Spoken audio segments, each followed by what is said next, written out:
welcome to the Legal Connection Show. I'm Tony Collins, an attorney in Conroe, Texas, and I'm bringing you legal topics that are interesting to our community. Today, you can catch us on 104.5, FM 104.5 on the radio if you're within our bandwidth. You can catch us on 106.1. FM 106.1. You can also, if you miss part of the broadcast, you can hear us on irlonestar.com and go to the Legal Connection Show. You can get this show and any of the previous ones. You can also get us on YouTube by putting the Legal Connection Show into Google, and you can also find us on Facebook if you go to our our Facebook page, and you can also listen to today's broadcast. Today we're going to go over 4 different topics. One is something that I heard on that I just thought would be interesting that you don't hear a lot about, but I was listening to the news and it came up and I just heard it briefly and it stunned me. And it was the cost of immigration to the taxpayers in the United States that has accumulated over the last 9 months, and some of the statistics and some articles that I'm going to present. The second is we're in the middle of an election cycle, and I'm sure this happens every election period, but when I've been watching my live streams in Harris County and Montgomery County, there are quite a few candidates that are suing their opponents, whether they're the incumbent suing or they're the actual candidates for the primaries, suing to oust their opponents so that they don't have any competition based on technicalities. And I thought they were kind of interesting. So I brought one of the cases so you can actually get the Texas law on it and what happened and how they're trying to sue to get rid of them. And I mean, if there's one way to win, it seems like you should win fair and square, but I suppose if you can get rid of your opponent, why your campaign costs would go way down. The next topic is just some articles that I came across that were legal opinions that I think are worthy of presenting to the public on drainage in our communities and who is responsible for that cost and how you get to that. And then lastly, I was going to talk about a case when you have people that owe you money and they don't pay, and you sue and get a judgment, and they declare bankruptcy so they don't have to pay that judgment, and what the law is when you sue in bankruptcy court to make sure that that judgment is still good and you can still execute upon it. So we're going to go over that briefly on some current events in the law under, I guess it's the Federal Bankruptcy Code under claims under 523 A2 and A6, as well as under the Federal Bankruptcy Code, and it's Code 727, and we'll kind of get into a little bit more of that in a little bit. All right, so I am going to add that I am in a master's program right now at Texas A&M to get my master's in architecture, and so the Master's in Architecture has an area that's a specialty, and it's land development. And basically it's taught by professors who are land developers and who have been pretty successful in this particular area in all of the United States. And so they're giving us all these projects on how to create subdivisions and the plats and how they get approved. And, it's a very interesting course, very educational. I guess in my next phase of my life, I'm going to be a land developer. But a couple of things that I learned recently that just sort of was a surprise to me, just briefly, is the law on water rights. And, I thought I knew it all, being an oil and gas landman and also being a real estate broker and an attorney, having to deal with this area of the law.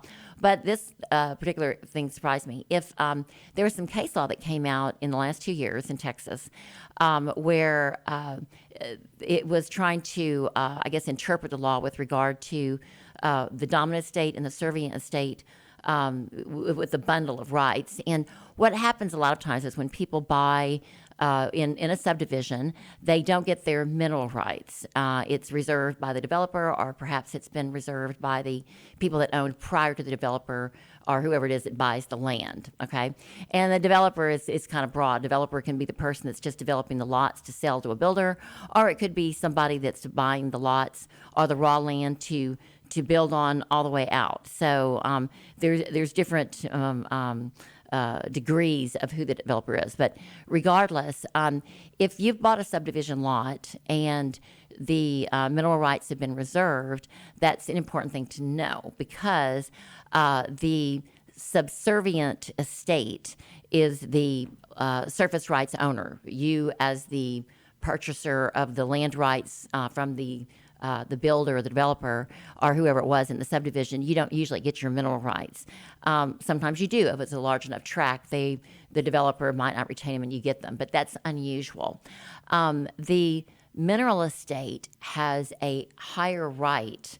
It's a dominant estate, is what it's called, to enter the property and develop their minerals. And that's, kind of shocking to think that somebody could have the mineral rights under your estate that you didn't even know you didn't have, and they can come onto your property and drill an oil well because they have the right to take their part of the property.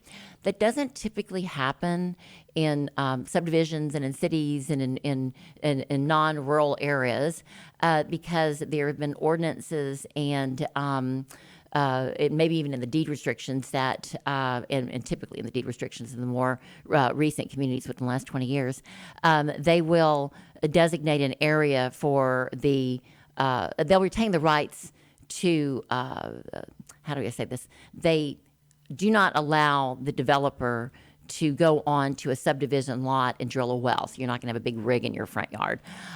Instead, they've reserved certain areas in the subdivision for any mineral oil and gas development to take place. So it won't be in your front yard, but it could be in the lot next to you. So you have to look at that too. So be aware when you're looking to buy a subdivision lot, to look at the lots around you to see what their restrictions are. I recently had a client call me and ask me if she could purchase the rights, the easement is what it was, that was retained by George Mitchell when he developed some different subdivisions in the Woodlands. She wanted to purchase the easement rights back because about 3 acres of her lot were reserved for an easement for drilling, and she had been told by some of her neighbors that the Mitchell Oil and Gas or whatever had gone bankrupt. And while that may be true in one of the different entities, and I haven't looked into it, it wasn't true for her particular lot. The mineral rights were sold. A lot of the Mitchell subdivision properties, when they went to go develop, were sold to Devon Energy, and so have those rights now. And it's not that it would be unheard of that you could buy those rights, but normally they don't like to give away their easements because it takes away their ability to drill later if they do find that there may be some oil and gas reserves in that particular subdivision area. And just another little sidebar is that the Woodlands was an area that was purchased by George Mitchell in, I believe, the early 70s for oil and gas exploration because he had Mitchell Energy. And the same thing happened in Friendswood. The same thing happened out in the Katy area. There were, I think it was ExxonMobil now. They had all these mineral rights, and really they weren't interested in the land at all. But somebody came up with the idea that it would be a good idea to develop that. And so that's how these subdivisions were made. Friendswood development came about from oil and gas companies having the surface rights and not really knowing what to do with them. So, of course, they retained their oil and gas rights because they just were looking for something to do with the surface. Then what evolved was the master planned communities in Friendswood, in the Woodlands, out in the Katy area that have become, a booming economic an area for these companies. And, since then they have sold and made millions and millions of dollars. But I did learn that George Mitchell, when he put together his subdivision in the Woodlands, he was so interested in making sure that there were sidewalks and it was community-oriented, family-oriented, that he lost so much money. If he hadn't had his oil and gas company to dig him out, at least initially to cover the cost before it was initially, sold to the people that bought the houses there, that he almost went under like 5 times. And so, but he was so interested in making it a good community that, of course, as we know, the Woodlands is one of the prime. It's the model for master plan communities, basically not only in Texas but in the United States. So to get back to the water rights, what this new case that came out said that if water is not a mineral. Normally, it's just it looked at as a surface right or a the mineral estate, but you also have the water estate. And what came up in this case is the a developer, had bought some lots to develop some property on, and he looked into the title, and he got his title insurance policy, and it had the different exceptions and whatever, and he knew he didn't have the minerals, but it had a provision in there about the water rights being owned by somebody else. He didn't think anything of it. He closed on the property, and the next day he went to go look at all this land that he has bought, and there were water well drillers on there, and it was a big there was a lot of activity on his lot, and what happened was the people that own the water rights were going to drill water wells on it, and they were destroying his ability to develop it into a subdivision and to sell it for individual properties, at least in the location where they were drilling, which was a better part of it. And so it went all the way up to the Texas Supreme Court, where the surface owner said this was wrong, that I own the surface. They don't have the dominant estate. The mineral owners, that's a different type of mineral. And what they said was the United States Supreme Court interpreted the law to say the person that owns the water rights has the authority, a higher authority than the surface owner to come in. And so this guy lost. And so be aware when you buy property that if somebody has retained the rights to drill water, retain the water rights. And that's a whole area of law on riparian rights and who owns the water, and if it's owned by the state, if it's a moving stream. There's a whole lot of stuff that goes with water. But the water underground, it goes by the rule of capture, and it's still owned by the person that has the water rights. Okay, so you can drill for it, and even if they pull the water out later and store it, it's still owned by the person that took it out. And the same thing goes for oil and gas rights. If they drill the oil and gas and they pull it out of the ground and they put it back in a salt dome underground, it's no longer a part of the real property. It's a personal property. But we're getting into a little bit too much detail, for this particular segment. Just be aware that if somebody's retained the water rights on your property, look at that when you go to close, because they have a dominant estate to come on that's higher than the surface owner to go retrieve their water, as the oil and gas mineral rights people do too. And a lot of the subdivisions and the ordinances go toward drilling oil and gas. They don't address drilling for water. So you're really pretty much on your own. So be critically aware of that. It's a case that came out within the last 2 years, and I was not aware of it, and now I'm going to be aware of it. Okay.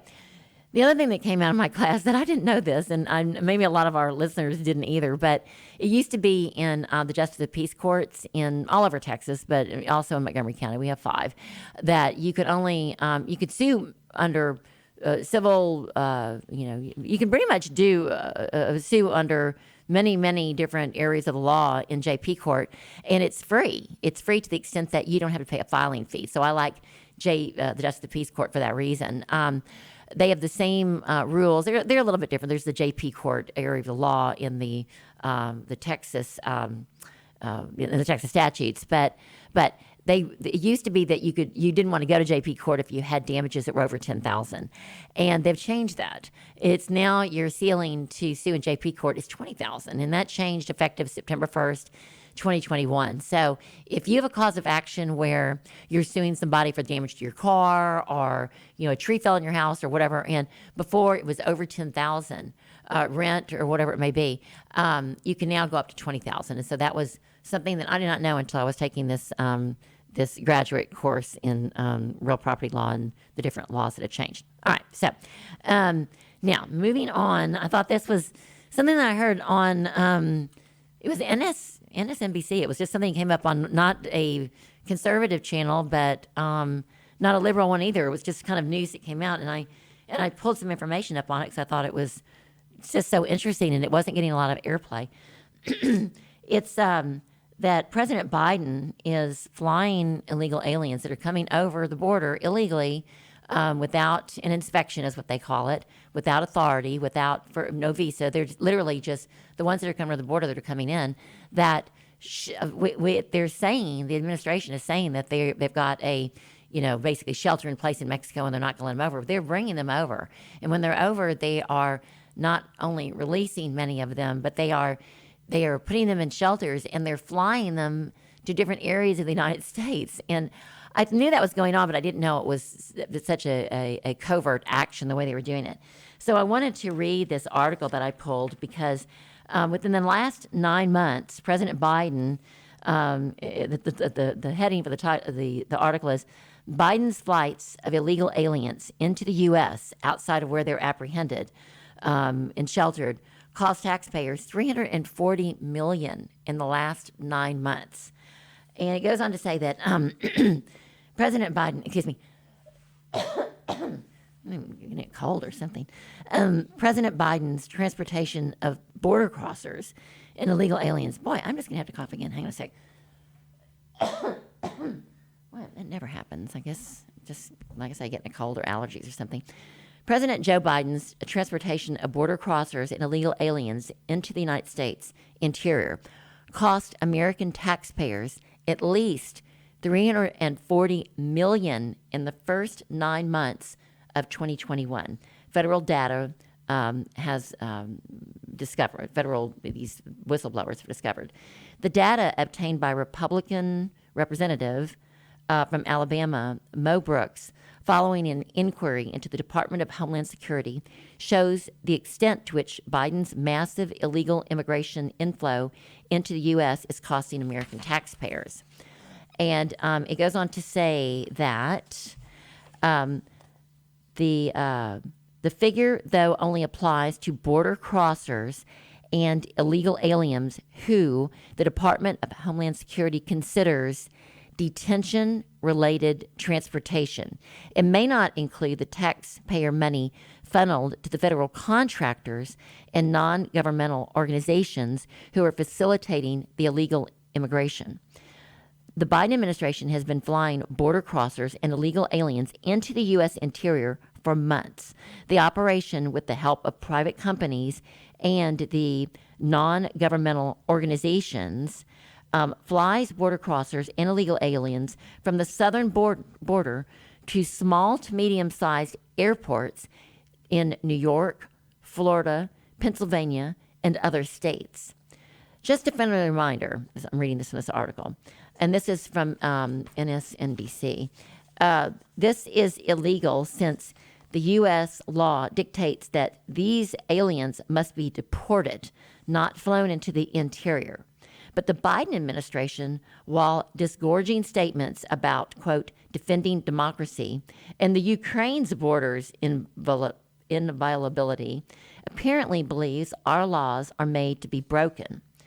As for the evidence, it has recently uncovered videos of plane loads of illegal aliens being boarded into planes at the southern border and then being released and flown into New York and I can't read, it looks like the Newark County Airport. And I'm not sure because it kind of, my page cut off there.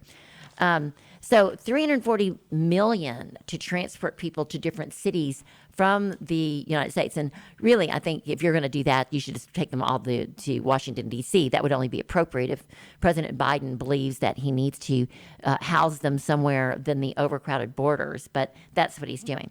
And so in a sister article to that was that taxpayer money is being used to bring in illegals.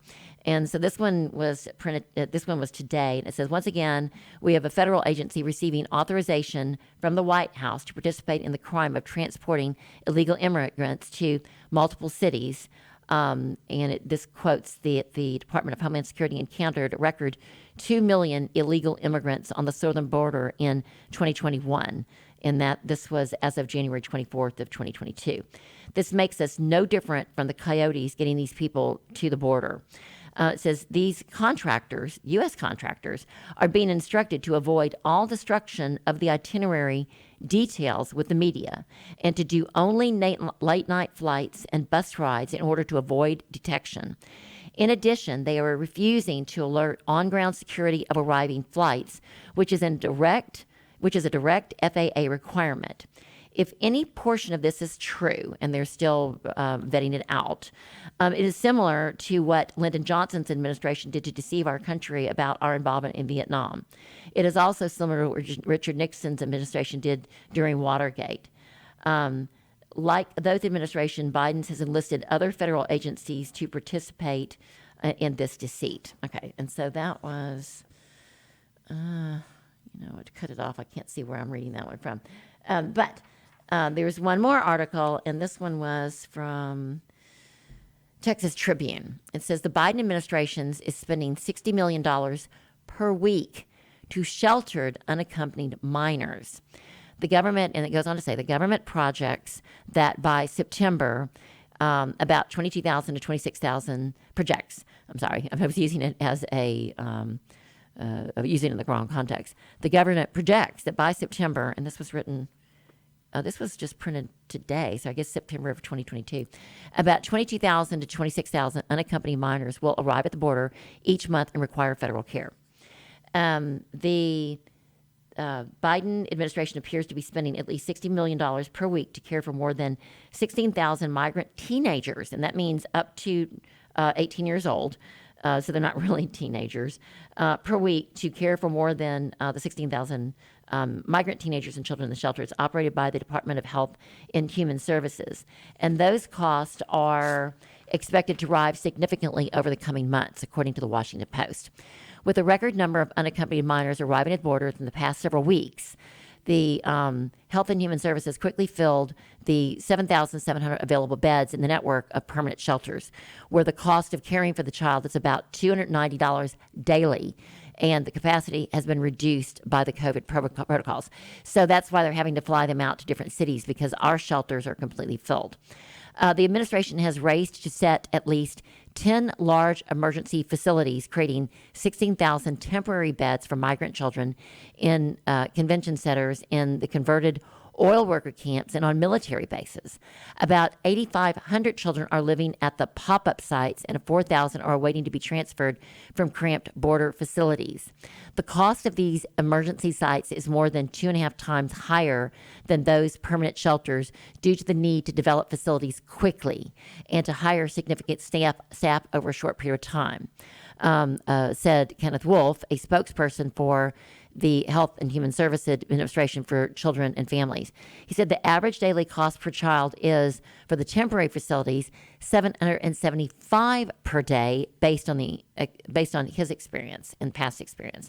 And because of the projections, that means it's just going up, and we're funding that with our taxpayer money. And, I don't need to tell you that inflation is right now at an all-time high, and our taxpayer money should not at an all-time high. That's I'm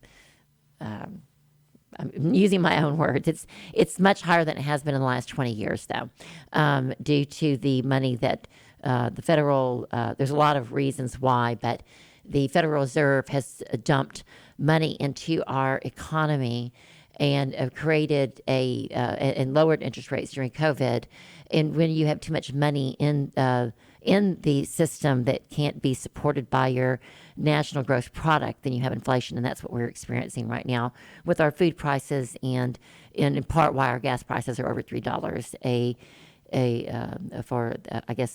per gallon. And Texas benefits by the oil and gas, sort of pseudo crisis right now, but the rest of the economy hurts, and that kind of boomerangs back to us in Texas. This goes on to say that reporters have repeatedly asked the Biden administration for costs associated with the emergency shelters, aside from the $775 per child figure. And again, child is anybody 18 or under 18. Officials have not provided a breakdown by location or indicated whether there are financial savings associated with the use of military bases, for instance, in comparison with other sites. Teens and children are spending an average of 31 days in the Health and Human Services custody before they are released to a vetted family member already in the United States, or to an eligible sponsor, according to the most recent Health and Human Services data. And these sponsors don't necessarily have to be legal citizens either. The sponsors can likewise be illegal aliens. So the government is spending about $24,000 for each minor held at the temporary facilities. That's $24,000 in taxpayer money for a minor that is being brought over or dumped over the border so that they can be taken care of by the United States. And then they are closely followed by the people that the coyotes are bringing over. So it's kind of a bad thing. People should come over legally not illegally, not under the conditions we have at the COVID, especially. That doesn't include the time spent in the Border Patrol facility. The government projects by September, the 22,000 to 26,000 unaccompanied minors will arrive each month, and require the help of Human Services care, further stretching spending levels. Biden officials say they do not plan to ask Congress for supplemental funding to cover the costs for the emergency sites. During this historic influx of migrant families, groups, and during the Trump administration got Congress to approve $4.6 billion supplemental funding bill money that was used in part to expand shelter capacity and improve care for the government custody. This goes on to say, last month the Administration for Children and Family Services received $47.5 billion in funding through the $1.9 trillion coronavirus relief bill approved by Congress.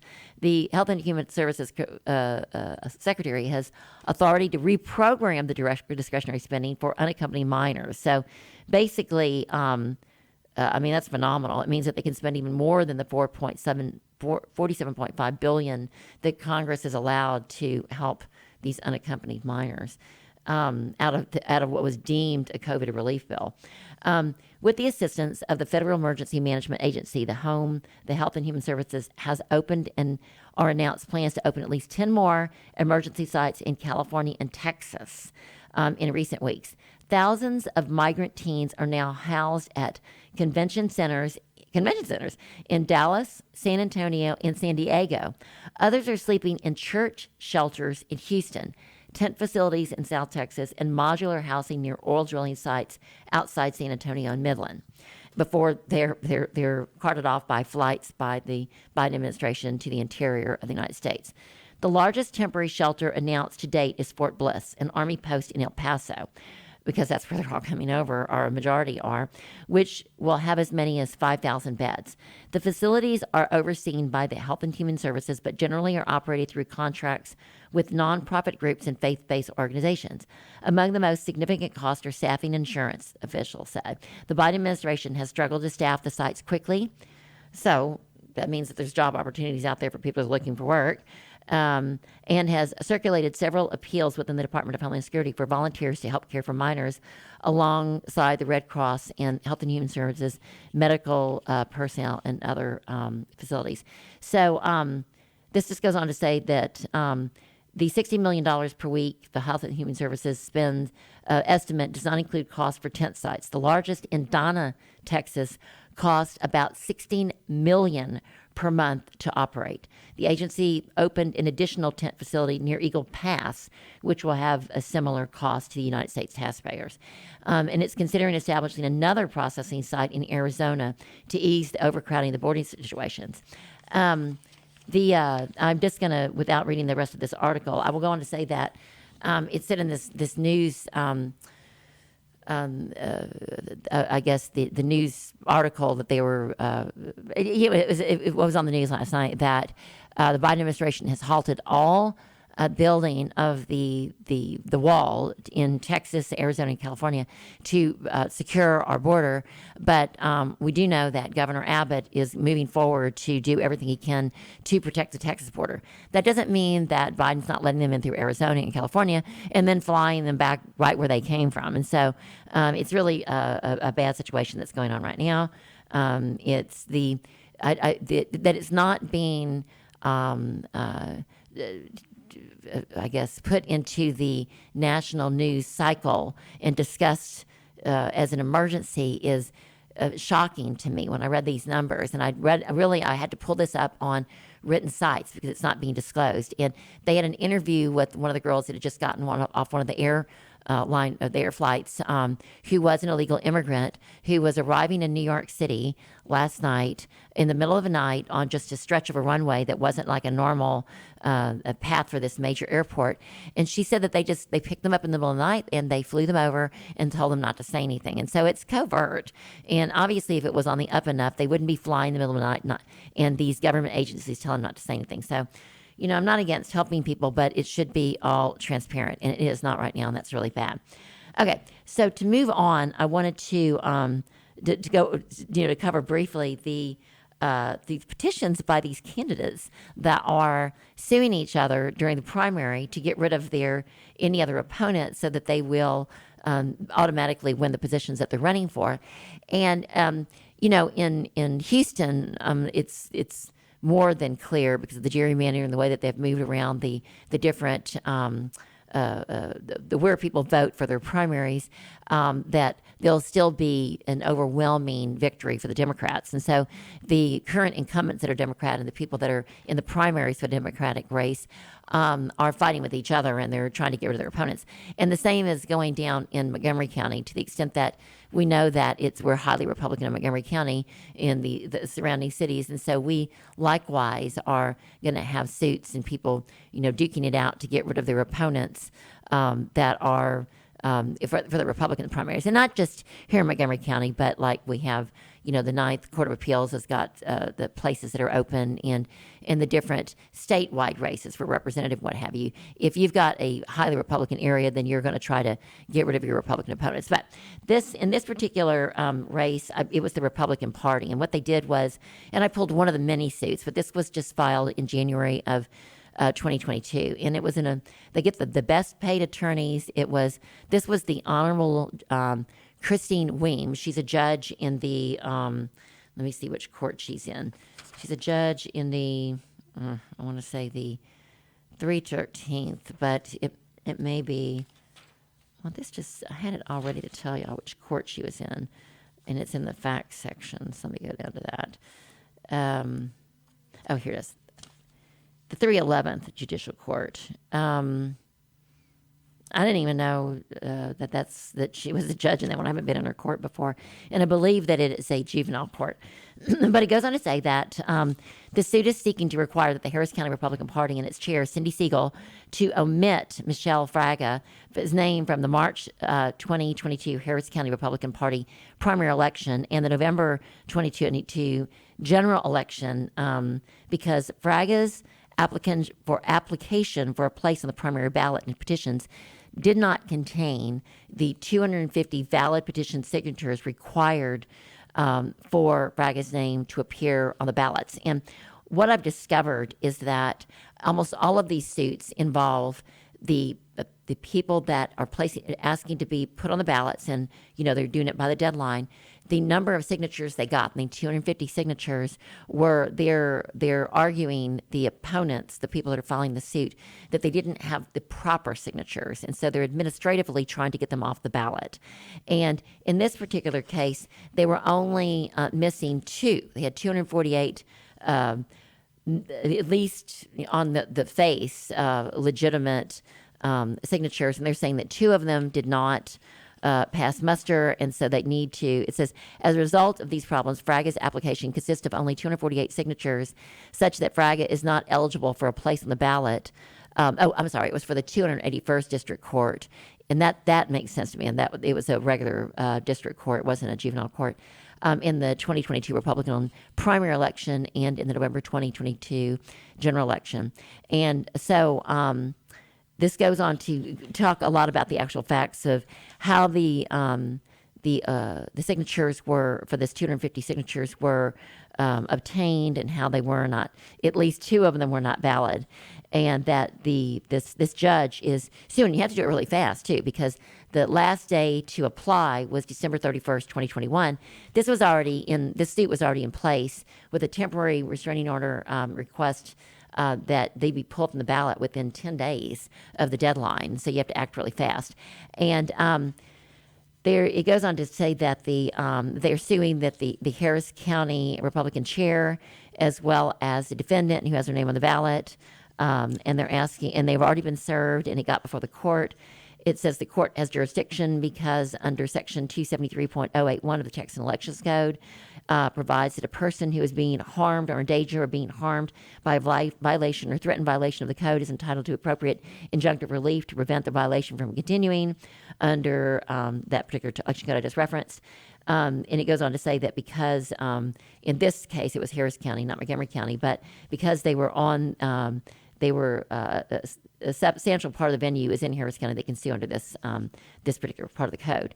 It goes on to say the factual background is that Judge Weems, the current judge of the 281st 181st District Court in Harris County, and she's held the position for 3 years. She is the only candidate in the March 1st, 2022 Harris County Democratic Party primary, because remember, Harris County Democrats are going to win, for the office of the judge of the 281st District Court, and therefore is a presumptive nominee if she can get rid of Michelle Fraga. It says this suit is filed because the Harris County Republican Party and Cindy Siegel, its chair, are in violation of the Texas law by including the name Michelle Fraga on the ballot for the upcoming primary election, because Fraga has not qualified to be on the ballot because she did not fulfill the requirements of having the 250 proper signatures on her application. It goes on to say that on December 13th, that was the last day. I'm sorry, I had the dates wrong. December 13th was the last day to file for the 2022 primary, and that would be in all the jurisdictions, including Montgomery County.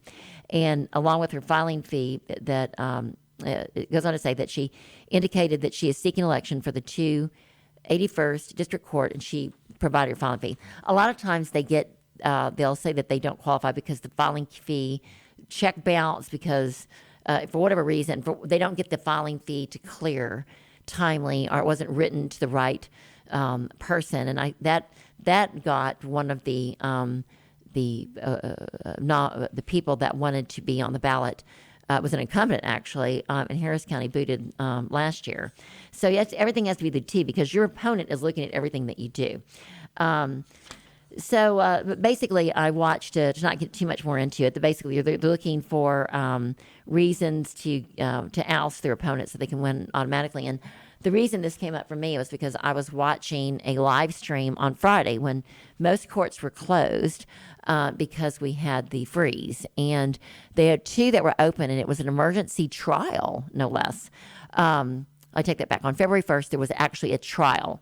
They expedited it, so it was a bench trial that was filed in January, and actually before the bench in a trial by February 1st, which is unheard of. I've never heard of that. The judge went forward with it, and it wasn't a bench trial. I come to think of it, there were jurors because they had tried to recuse the judge, and they got some jurors in there.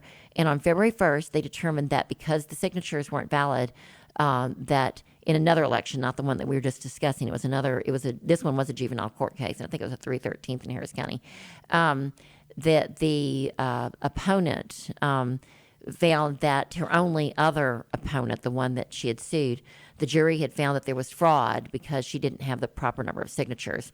And so now that the judge knew that the jury had found fraud, they were having a hearing on how to go forward for the damages and the injury it was February, I think 5th was Friday, and he didn't know whether to pull her name from the ballot or not, and what damages would be, what the damages were.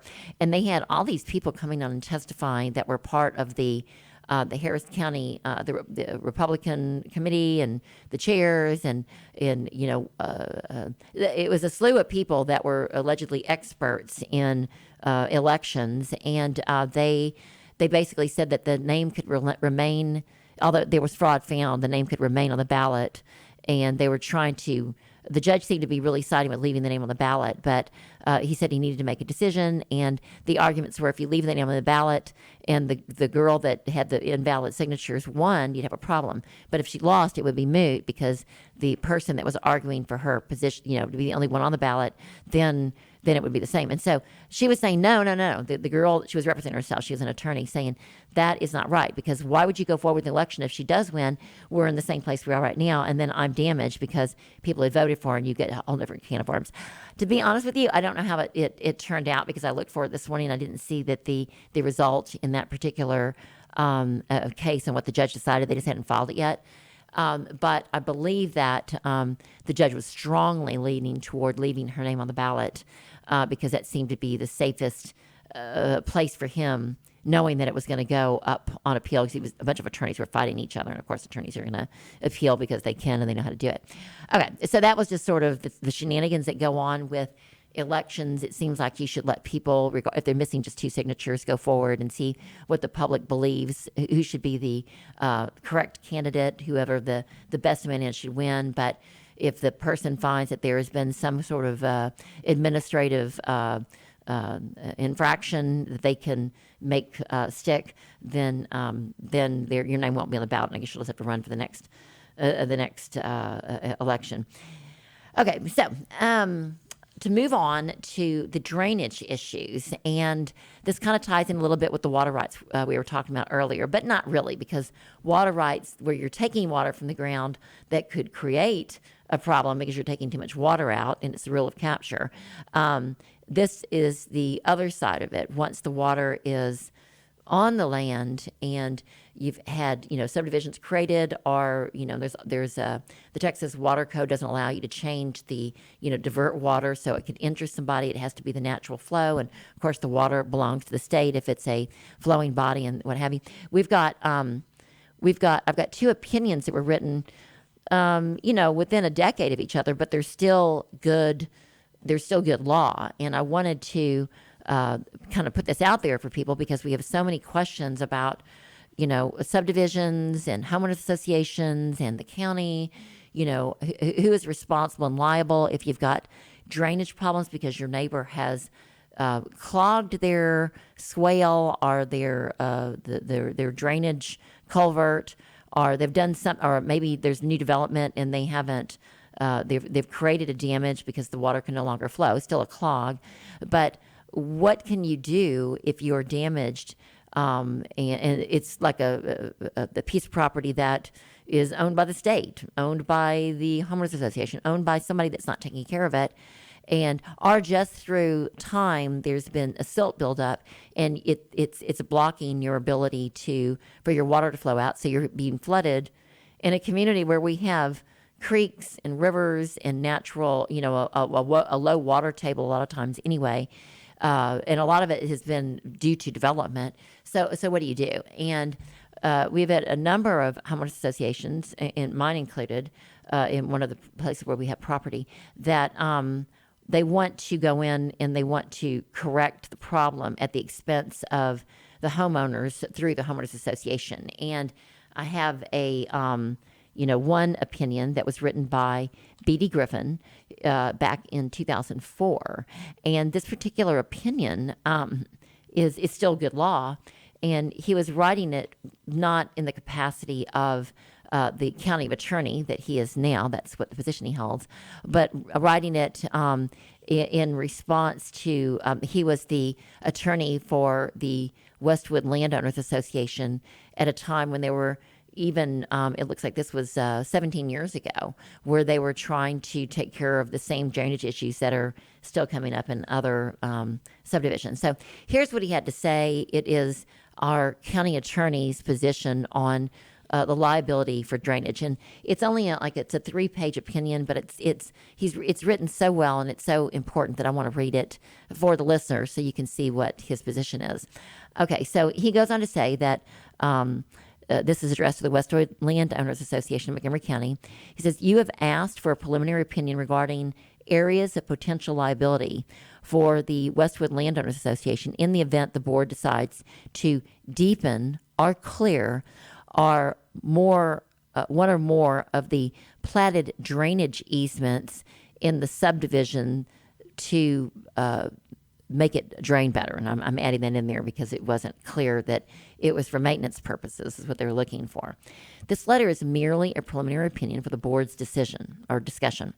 I have not examined any specific project, nor have you informed me of any steps regarding the engineering of any particular project. There are several areas of concern and or potential liability. These areas may briefly be summarized as follows.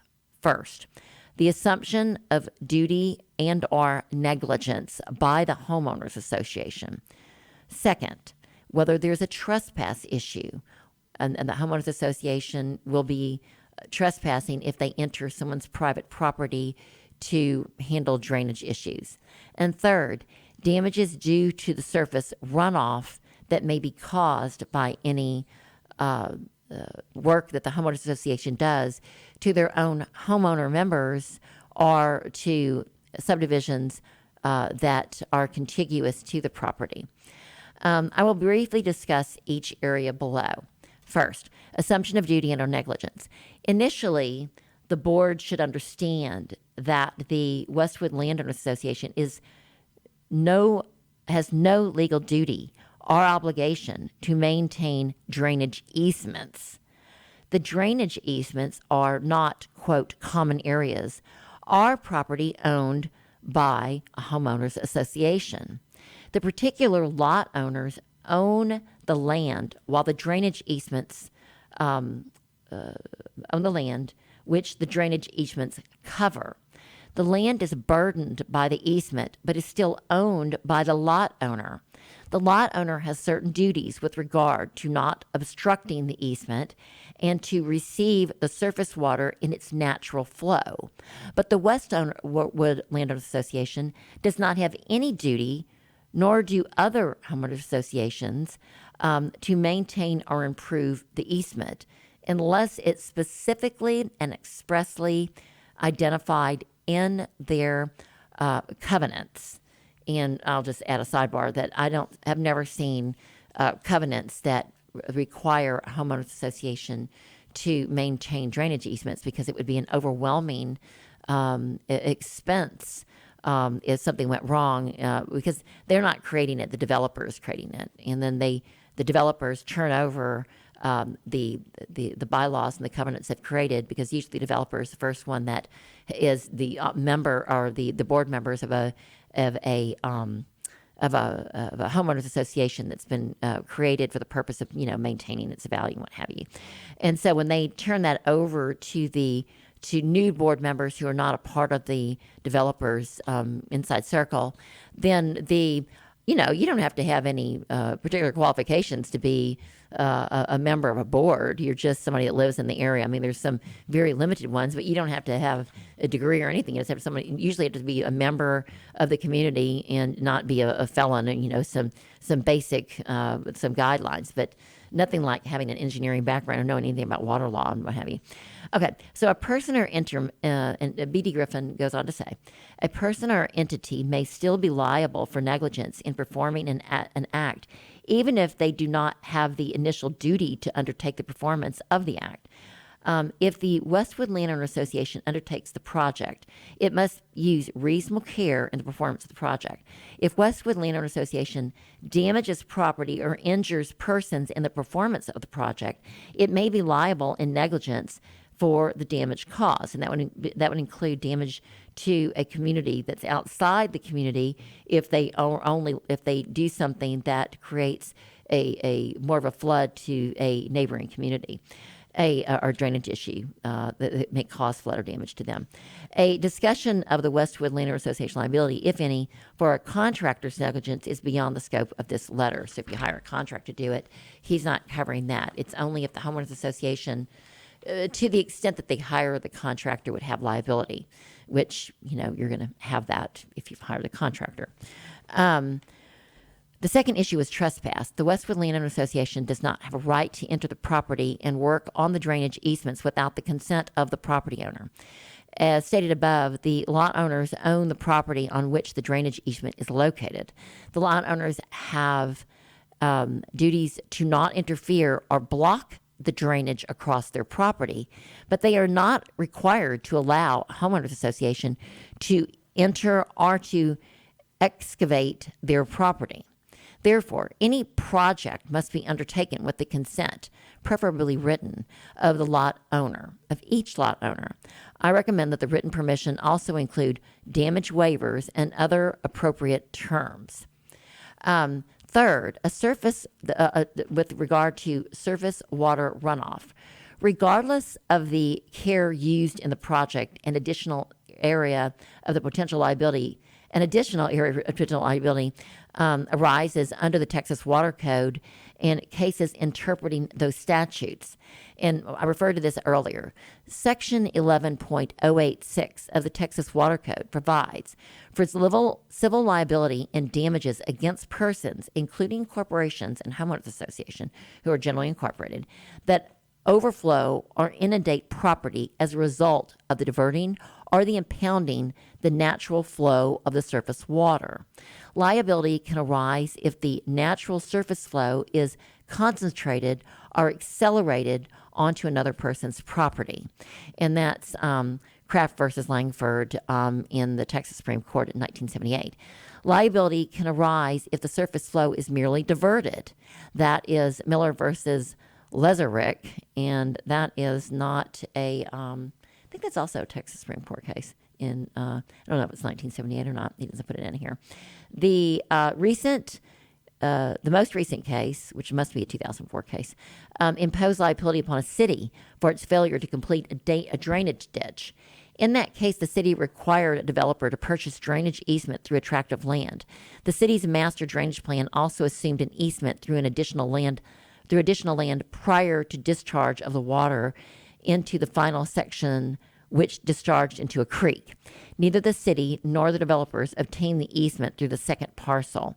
When the parcel without the easement was flooded, the owner sued the city, and the city was found liable on several grounds, including violation of the Texas Water Code. And I'll just add as an aside that in the courses I'm taking at A&M, they're saying that because they are developers, that you wouldn't, if the developer goes belly up, you can't, I mean, it's a monetary issue. You can't sue them directly. You might be able to sue the board members of the corporation of the developer if that's what they were. But once it's done, if it's not discovered and you find out later, it's you're limited on the number of people that you can sue for the damage that they've caused, even if they were told to do it before. So you need to look into that and be aware of what's going on in your surroundings and developers that are developing areas outside of your community. Be watching what they're doing because it could affect you, and you may want to show up at the City of Conroe Planning Commission or the Commissioner's Court to get more information about what's going on. It's really easy. You just Google the name of the new development coming in and take a watch what's going on and what's being created. Because you may want to object to some of that because they're not looking out for your best interest. They're looking out for the best interest of their investors, for the community they're developing generally. Not all of them, but many of them, in what I've learned in my experience. Okay, so this is almost at the very end. It says, one of the most insightful points about the Keller decision, which was a Fort Worth case in 2002, is that if a drainage project is undertaken, it should not be left partially done. Additionally, the lower or receiving landowner is not required to accept an unnatural flow of surface water.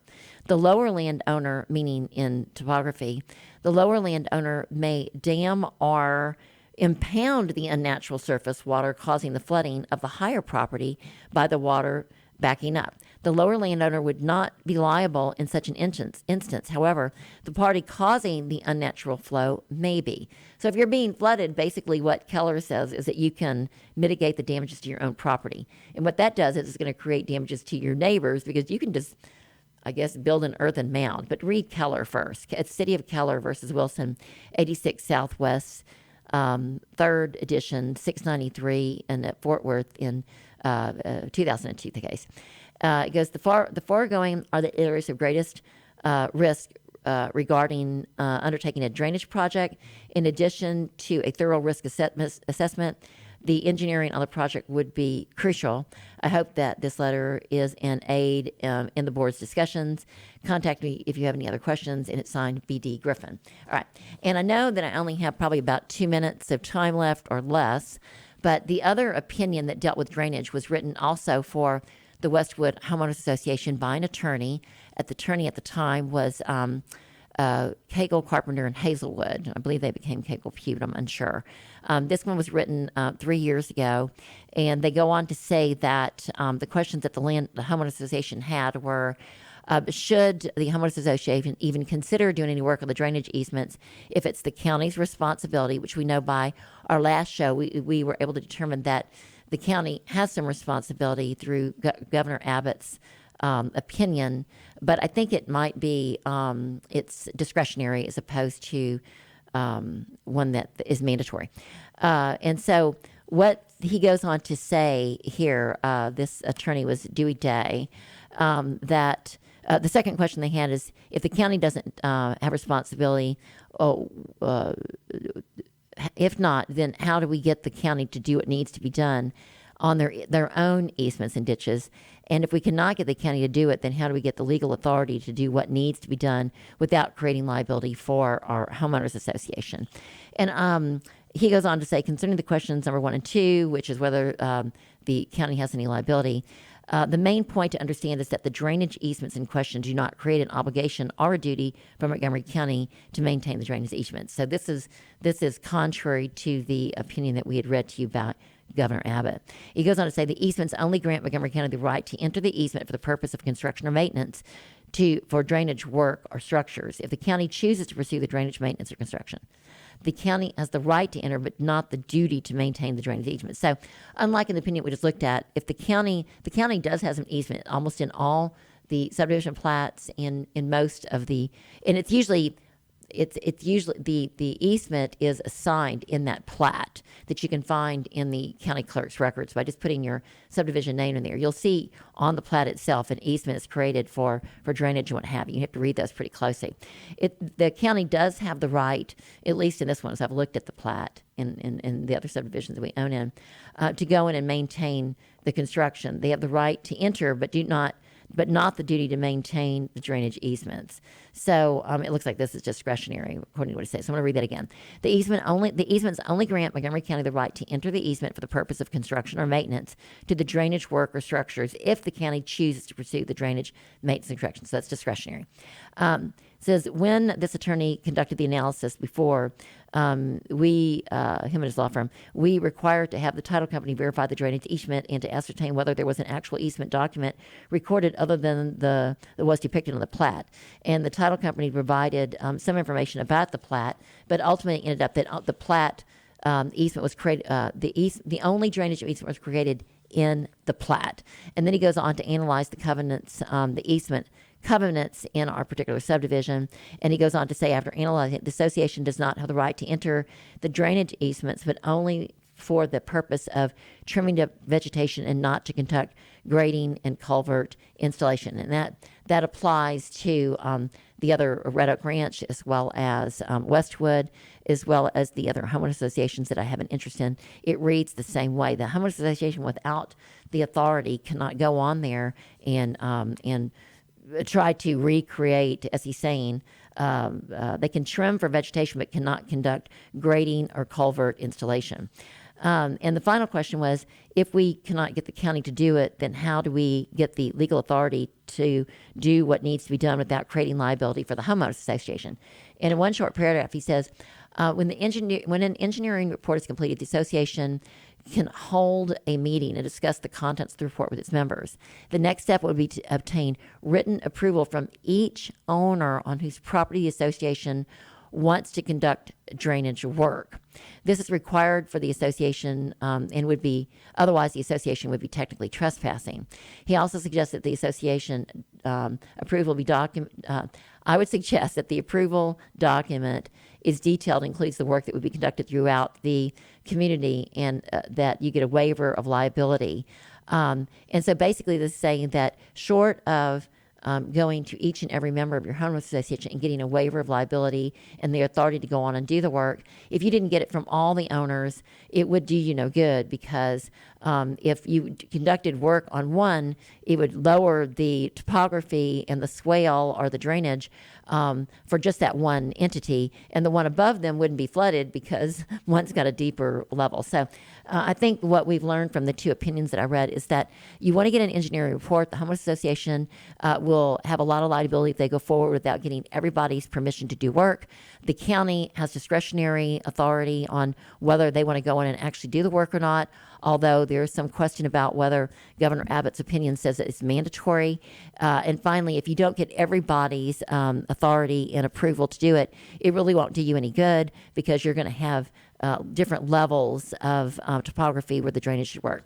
And so we didn't get into the claims by different parties who defraud you, take money from you, try to get rid of their judgments by declaring bankruptcy improperly, and basically fraudulently transfer assets to defraud their creditors so they won't get paid. And we know that's all wrong, and we're going to get into United States Supreme Court authority and what you should do if you get ripped off and you get a judgment and the people try not to pay you. So I think that we're out of time. We will cover that particular issue when you have creditors that landowners, whoever. If they owe you money and they don't pay you and try to use the court system to get around it, that is against the law, the federal law and the state law. It's fraud, and we're going to go over what you need to do to protect yourself in the event that happens, all right? So remember, the most important thing you can do is to serve God by serving others, and we will see you next week.